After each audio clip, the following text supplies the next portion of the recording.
Hey guys, Tony here again, and today I thought I'd do a quick follow-up review of my Kiesel Aries. Now the reason for this review is that in the last review I did of this guitar, there was a few errors that I want to correct in some of the information. So the first thing is that I had mentioned that these are Kiesel Hipshot locking tuners. They're not Hipshot, they're just Kiesel branded tuners. They work amazing. But I wanted to correct that misinformation. Someone in the comments had mentioned that, and I thought, oh man, you know, you're right.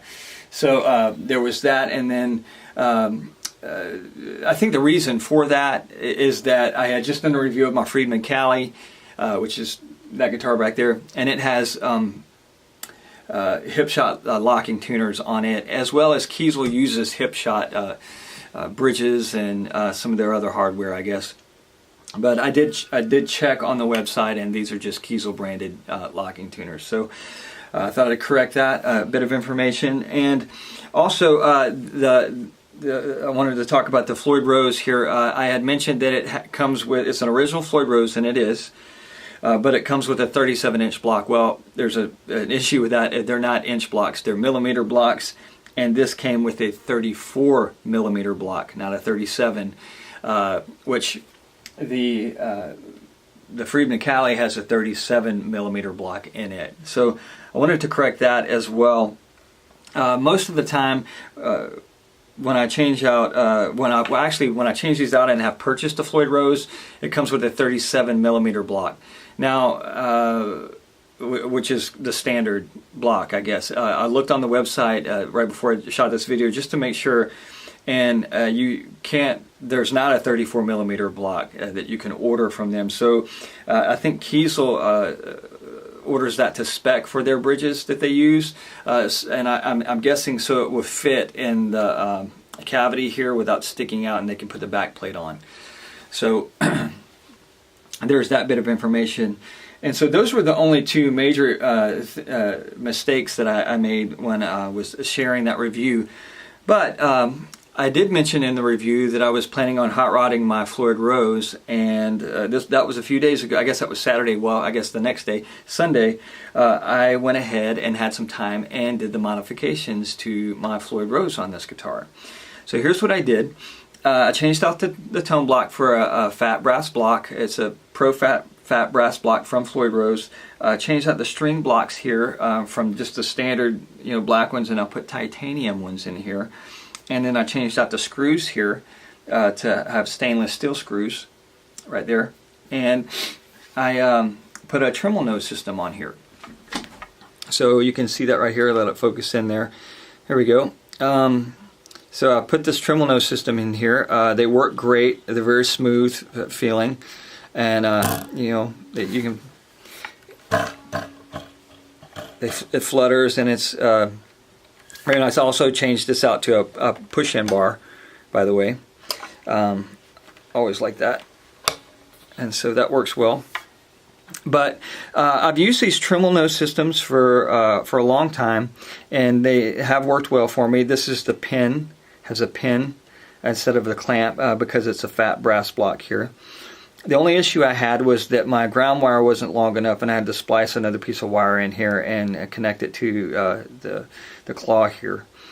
And I only had a white cloth wire to do that with. Maybe when I need to clean the guitar, rechange the strings or whatever, next time I may replace the whole ground wire. But for now, that works with no issues. But that's what it looks like. You can always just unscrew these things and put it in, screw them all together, make it hardtail mode, dive only, or use it as a regular floating trim. So that's that. And then again, take a look there. There are the string blocks, or not the black ones, they are the titanium. And then that. I did have brass fine tuners that I could have put in here, but I wanted to keep some of that black theme going on. Like this is black. I left these screws black, and then it's got black pole pieces and so forth.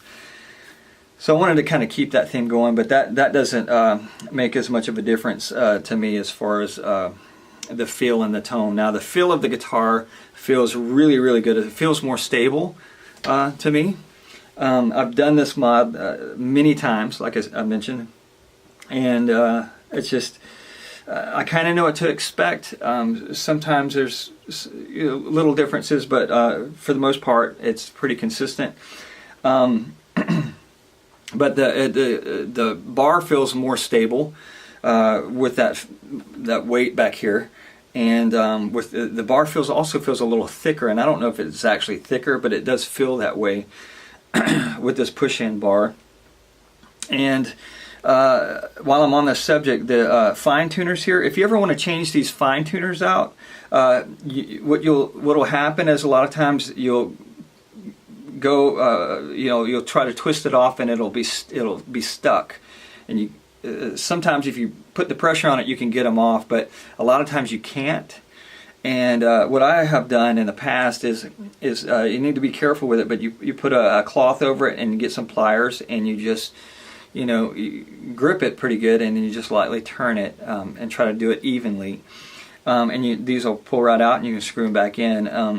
I was afraid to do this when I first tried to do the mods to these things, because I didn't want to strip out the Floyd and not be able to screw the fine tuner back in, because then you can't really use your Floyd. But I've never had that problem, so it's always worked. Just be careful with it. And so whatever that piece of information is worth to you.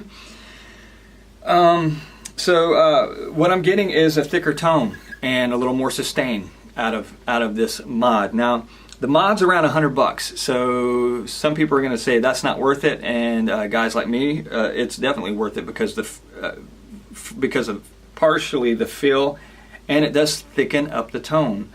That's just been my experience. Now, sustain wise, I've noticed that too. There is a difference in the sustain. I will say this, that sometimes it seems like there's more of a difference made than not. And I guess what I mean by that is that I've done this mod before and I was like, oh, wasn't that huge of a difference. And then sometimes there's like, wow, that was a big difference. This is kind of somewhere in the middle for this particular mod, but it does, I do notice the biggest difference in the feel, but the tone has changed as well. So let's talk about that. Of course, you've got the string contact points are on this nut and on the bridge and where the string blocks are. So there's that to consider, especially with a floating tremolo. Your bridge is going to make more of an impact, your bridge and your pickups. But I talked about how these pickups sounded great, but not quite like they did in the other Kiesel guitars that I had these pickups in.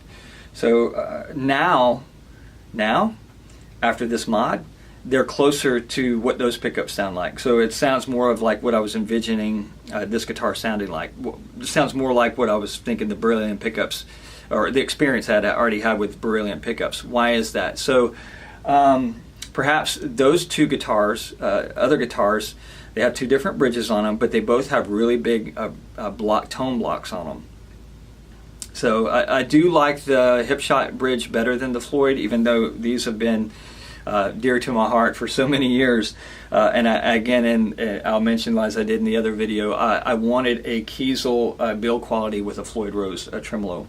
I just like playing on them. They're just fun to play. But I do like the Hipshot better. But anyway, and then the other one is the vintage bridge, and it is sitting flush mounted, but it has this really big tone block on the back of it. So maybe that's the difference, but I can tell you this, it doesn't sound exactly the same as those guitars, but it definitely sounds closer to what I was expecting and to what I was getting out of those, because I was running through some of the same amp sims and amp settings, and it was closer to that. It's not quite the same, but definitely in that margin of where I was wanting and expecting. So for whatever that piece of information is worth, now I don't want to get into the whole tone argument of what is and what isn't and why or whatnot. I'm telling you right now, I worked really hard to try to dial in the tones and the sounds. And after changing out the tone block and doing this particular mod for this kind of guitar with a floating tremolo, there's a difference. And it's a better difference in my opinion. So I am getting a different tone and a different sound. So for whatever any of that's worth, that's that. Now I think what I'm going to do, I'm not doing a tone test in this particular video because it's just a quick video here. But what I'm thinking of doing, and last night when I was going over through the different amp settings and everything, intro video on the other review of this guitar was still kind of fresh in my mind. I was playing over it, and a lot of half of that was ad-libbed. So I was messing around with it, and I was like, wow, I like the tone better. It was easier to get what I was really actually wanting without messing around with a whole bunch of EQs, and so I took a bunch of EQ stuff off and just I was like, there it is. That not only does the guitar feel better, there's just something about it that's just better. And these are just Ernie Ball Super Slinky or regular Slinky 10s on here. That's what I typically play anyway, but and it's just a standard tuning. I think elixirs were on the other, what came with the guitar, and those are fine too. But I use the D'Addario or the Super Slinkies, and I had a set of the regular Slinkies, and that's what I had. So that's what I put on here, and so I don't know if the strings are going to make that big of a difference, but anyway, it sounds better to me. And I'm thinking I may do just kind of a standalone of that intro video and just post it on my channel with the mod, the upgraded version of this guitar, and so have an upgraded version of that, updated version of that video as well. So that's pretty much it. That's all I wanted to do in this video, was to share about the mod and the differences I was having with the mod, and then correct some of the mistakes I had made in the information. So anyway guys, that's it, and I hope you enjoyed the video. I hope it was helpful, and that's it. So until next time, I'll catch you guys later. Take care. God bless. Peace. Till next time.